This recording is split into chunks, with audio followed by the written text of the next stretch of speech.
Hello and welcome everyone. This is Type V3 with a Transformers masterpiece review of Hasbro's MPO2 Soundwave. Or put simply, the more economical North American version of Takara's MP13. For starters, this entire set is virtually identical to its Japanese counterpart. The figure, its accessories, and all the functionality of the Takara offering can be found here in this Hasbro release. Minor changes have been applied. Mind you, they're all aesthetic. Hasbro Soundwave uses silver screws instead of black. The insides of the feet are missing a metallic paint app, and the outside of the right knee gets a new tattoo. However, the final difference, and arguably the most important one at that, is that this Soundwave gets the toy-accurate yellow visor as opposed to Takara's cartoon-accurate red optics. Also worth noting, Laserbeak's cassette case is clear instead of pink. So now that we've established that MPO2 is essentially MP13, what makes this release any different? Well, it all has to do with cassettes. All 5 of them. That's right, this Soundwave comes packed with his entire family. Apart from Laserbeak, you get Buzzsaw, which actually is just a yellow repaint of Laserbeak, so not too much else to say here. Still, having 2 birds is better than 1. Next are the Red and Blue brothers, Rumble and Frenzy. I think as a whole, these two have the best looking cassette modes. They also come with their pile drivers as a separate attachment, which you can equip on Soundwave as either arm cannons or external batteries. Yeah, neither of these look all too interesting. As for transformation, it's okay. After all, these humanoid robots probably have the least complex conversion, and when you add in the fact that parts of their robot mode are entirely separate pieces, then suddenly these cassettes become a lot less impressive. I understand why there is parts forming here, still it's disappointing nonetheless.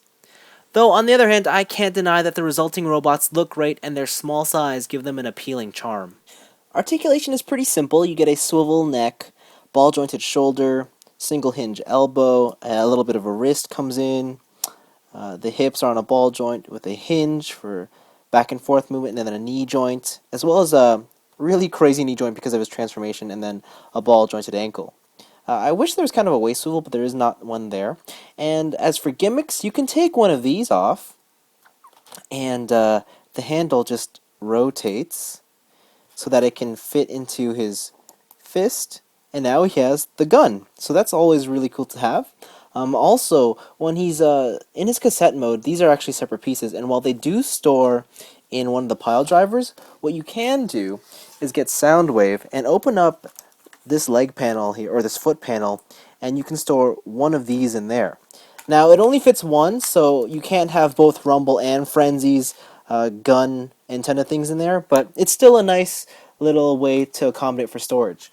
To get the pile drivers on, what you have to do is you got to put his fists in and then give him a 90-degree bend, and then you just sort of pull the base out and plug it in.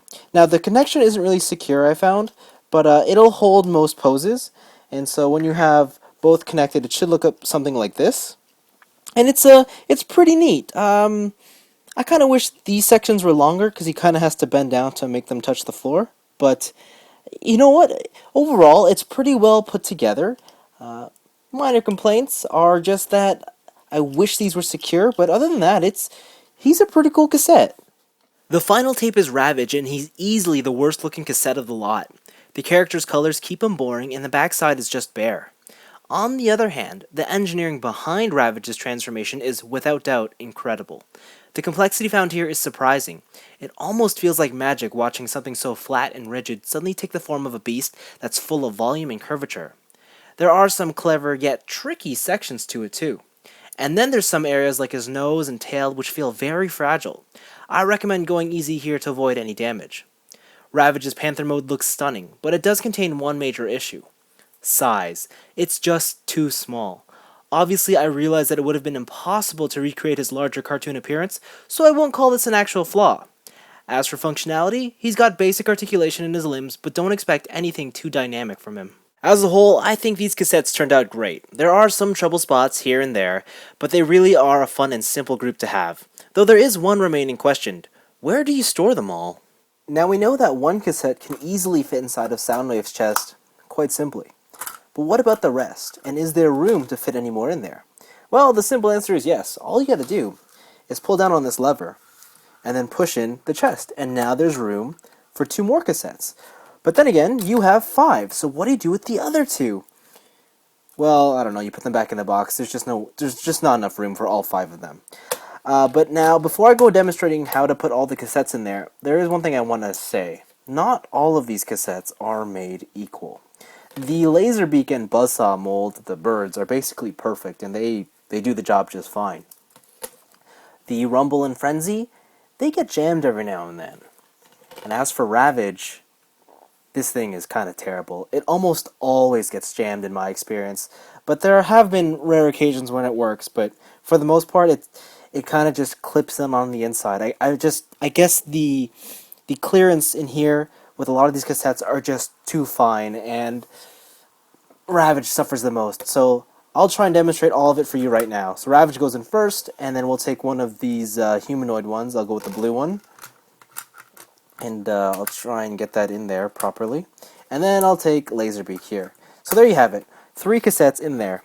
And then when you just want them all out, you get the first one, close it up, you hit the lever at the back to shoot it forward, and it already kind of jammed, and you can tell it's kind of jammed in there, so just got to shake it a bit, and it still doesn't want to work.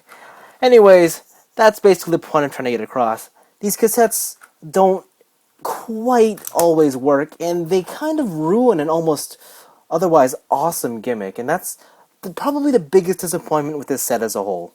Ultimately, Hasbro's Masterpiece Soundwave is a great toy. It takes everything that was fun about the original Takara release and then goes and makes it even better with the inclusion of 4 more Transformers. So how much will all this fun cost you? Well, that's the best part. It's only $120. Now, while that may sound like a lot, it's $40 less than the Japanese version.